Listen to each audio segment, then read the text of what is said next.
Hi everybody. I'm now going to bring you the news, the astrological news for February, and it's really time to take life seriously. You know, we started the year running in all directions. It has been busy for some, very busy, as the transits and eclipses pushed us into all sorts of directions that none of us could have imagined the outcome.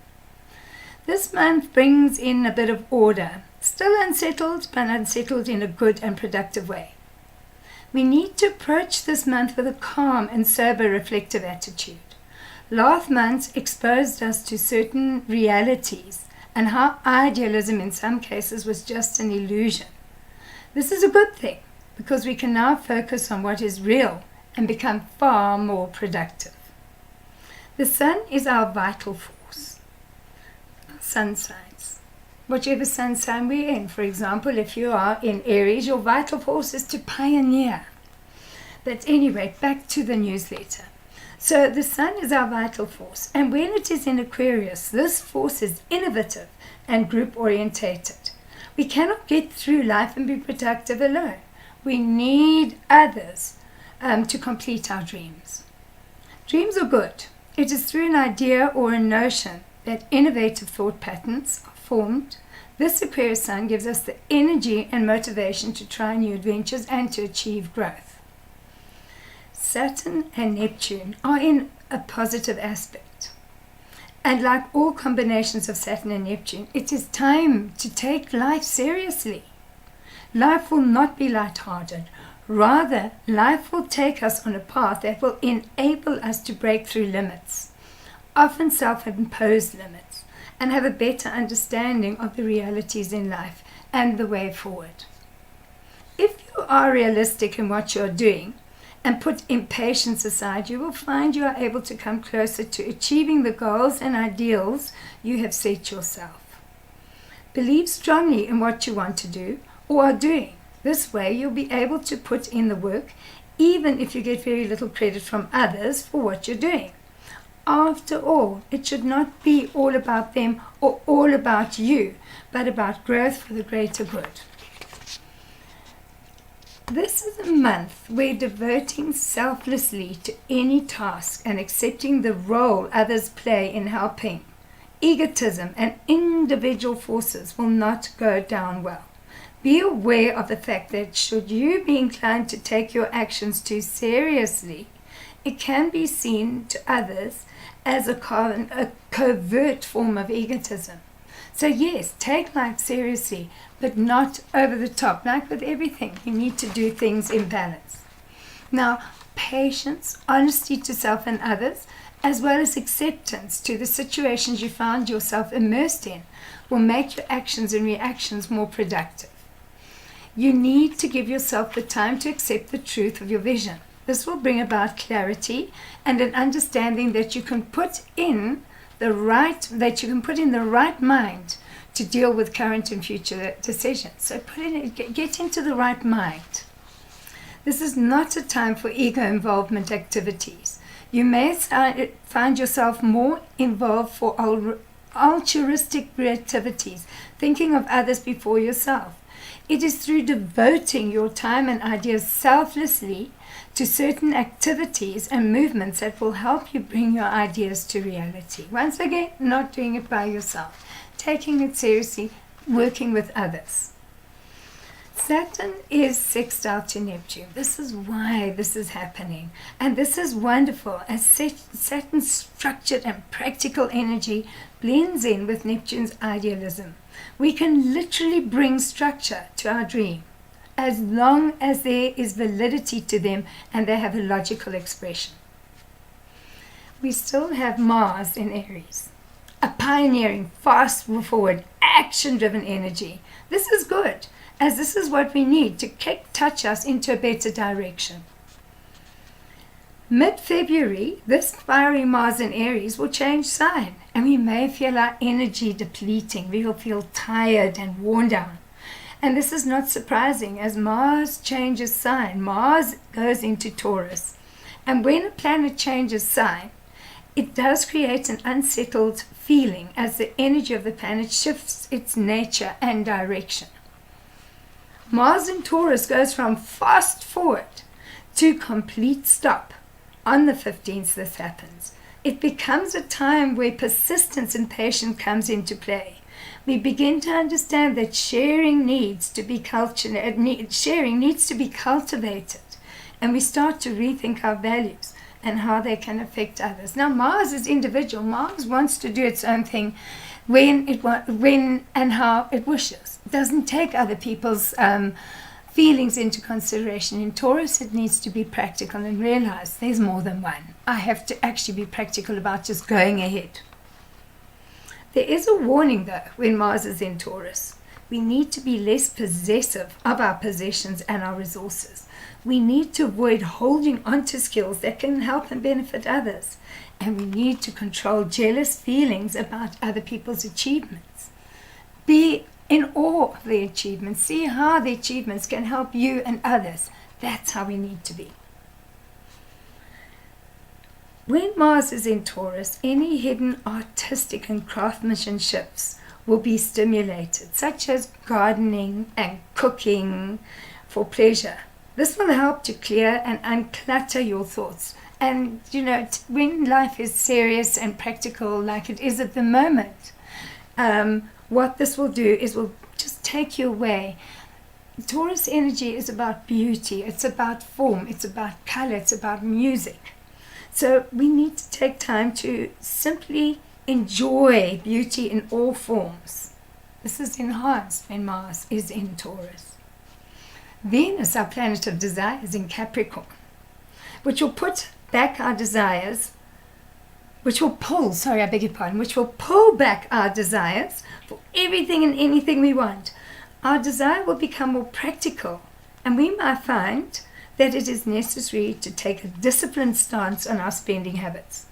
Our money and profession and possessions need to serve us well into the future. There is no such thing as a quick fix when any planet is in Capricorn. It is focused, it is structured. Let's look at what Jupiter is doing. Jupiter in Sagittarius, that's where he is. He's in his own sign. And it is about lots of expansion in many areas. To grow in a positive direction, we certainly need to cut back and restructure areas of our life. It's like if you want more and there's no room for more, you need to clear out. It's like spring cleaning so you can buy a new wardrobe. In many cases, downsizing is the beginning of growth. Pruning the excess allows for new growth. Look at your own life situation. If what you have is just costing you more than what it is worth, let it go. Cut your losses so that you are free to gain. Jupiter in Sagittarius is known to bring a lot of luck, a lot of money, a lot of growth. It is a great energy to have, as it really helps us to grow, and we're all feeling this energy. To take advantage of this generosity Jupiter brings, we need to make room. Negativity blocks generosity. Understand that and joy. So if you're in a negative zone and you're negative about everything and your cup is half full, this wonderful energy is just not going to serve you because you're not allowing it in. So, Jupiter just brings you shining, happy life situations. Allow it in. Now Mercury, we're all very interested in Mercury. Because Mercury is all about communication, being social, intellectual, communicative, about the group, about everybody. Mercury will move into Pisces. Pisces, and that's around about the 12th. Now, Pisces is a water sign. Suddenly, movement and communication and expression is muted. It's hard. You can't run in water. You can swim, but you can't run. And you're not going to be heard.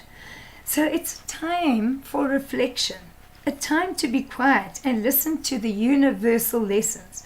Try to be understanding, as people will not hear you or understand you. So you need to understand that you don't understand them. They may not understand you. So take time to feel what they are saying. It may be difficult to express yourself. Mercury in Pisces brings about a very sensitive, moody energy. So be aware of feelings, both yours and others.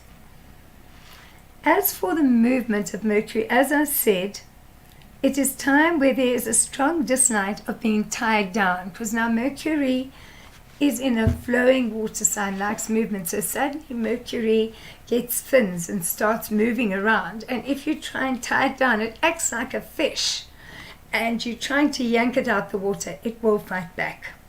So what we're doing, because it likes freedom, and it's a very sanguine planet, we want freedom of thought. We want to be able to think really completely, let our thoughts take a journey all over. And this is great. And don't express it openly. This is a feeling. Keep your feelings. Hold on to them. Nurture them. Let them flow. Your thoughts, let them flow.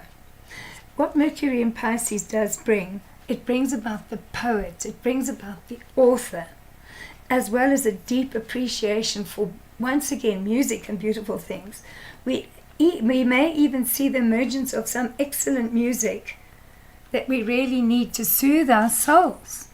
And you know, when we look at this whole theme about life is serious at the moment and we need to take it more seriously, we're given these gifts of letting go a bit. So with my newsletters, I always give a little bit about medically speaking for the month, what will make us feel better. So with this stressful thing, with taking things seriously, we need to look at our brains, because they are the ones that take everything and they order life, our brains. So brain healing sounds, with this Mercury in Pisces, brain healing sounds and music are known to release serotonin that stimulates happiness, and sound waves have been known to heal brain disorders. People who are in a coma and you're playing the music they love, it can help stimulate those certain synapses in the brain. Music can restore some of the cognitive functions, sensory and motor functions of the brain. After a therapeutic, after a traumatic injury, it can stimulate it. It can touch us and change us at times in profound ways. As for anxiety, in an everyday event and in most of our lives, this can be affected by music. So if you are feeling anxious and somebody is playing heavy metal or, fast-paced music, this can stimulate your anxiety and make you more anxious. So, that is going to really amp up your feelings, your anxiety. So, in fact, if you tune into a soothing, meditative, or calming melody, this will instantly quieten down your anxiety. It will calm you. And it'll bring almost instant relief. You can be driving and you're listening to a radio show and it's horrible, or you're listening to music and it's too loud and you're anxious, and you switch channels and a beautiful, quiet, melodious tune comes, or song that just brings happy memory comes on. That can help you bring down your feelings, calm you down. And just on this point, I was amazed when I was looking. I've just got a grandchild now, and it's very interesting how white noise helps these children to sleep. It gives them a function. It does something. It stimulates that sleep zone of their brain. It makes them calm. It takes away their fear. And why can this not do it for adults? When you meditate, you need that music to take you to the next level.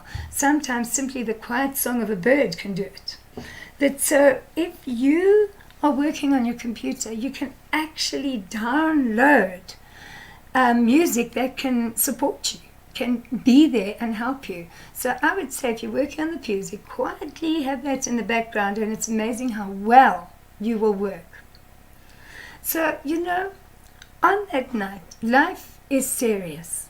We take life seriously. It's time to take life serious. So, perhaps, whilst life is so serious, to do it well, play calm music. And on that way, take the seriousness out of life, but still be productive. Listen to the music so you can really keep a calm head.